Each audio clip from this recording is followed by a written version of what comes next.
Hello, this is Instructor Rick Powers at Western Technical College for Basic Statistics. Lesson number 2, the purpose of statistics. Big idea. The purpose of statistics is to make data-driven decisions. Well, what does that mean, really? What are data-driven decisions? These ideas are connected to that. Trends, information, and what to expect. Example, when the doctor says take some ibuprofen for the pain, they don't actually know for sure that it'll work. You might be allergic to the medicine or other bad things might happen, but most of the time it does work. And statistics tells us what to expect, so then it makes sense to tell people to take ibuprofen for the pain. There is a specific statistical tradition for the number to use to decide what to expect. If something occurs less than 5% of the time, it's called an unusual event. Basically, no, in quotation marks. If something occurs more than 95% of the time, then we say yes, in quotation marks. However, we should not consider these to be strict and definite ideas. There is some psychology to support these definitions as making sense to most people.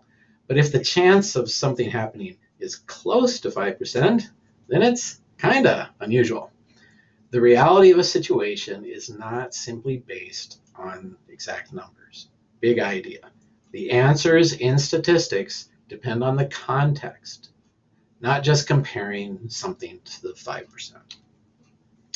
Please observe, if the chance of something happening is between 5% and 95%, then we can say various versions of maybe not sure, it could happen. It's important to recognize that events do not strictly follow our predictions. We have to consider what might happen. One recent example of this was the election of Donald Trump to the presidency. Statistical predictions gave him about a 30% chance. The number of undecided voters even a few days before the election was significant, but still many people thought it was impossible, yet here we are.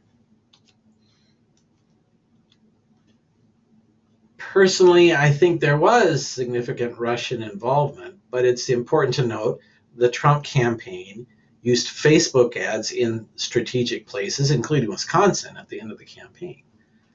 Bottom line, if something is 70% or 80%, it's not for sure. If something is 10% or 20%, it could happen.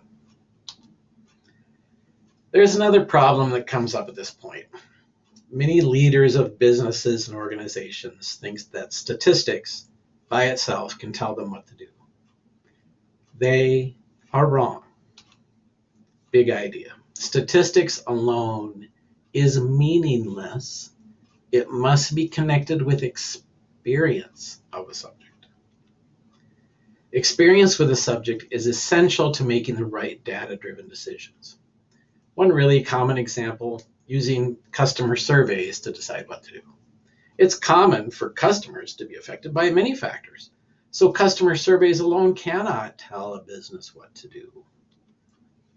I have a story about a business, part of a larger corporation, that lost their sales bonus because a customer did not understand one question on a survey. So a survey cannot take the place of actually talking to people about what is happening. If your boss thinks that way, tell them I said they're wrong. End of lesson 2.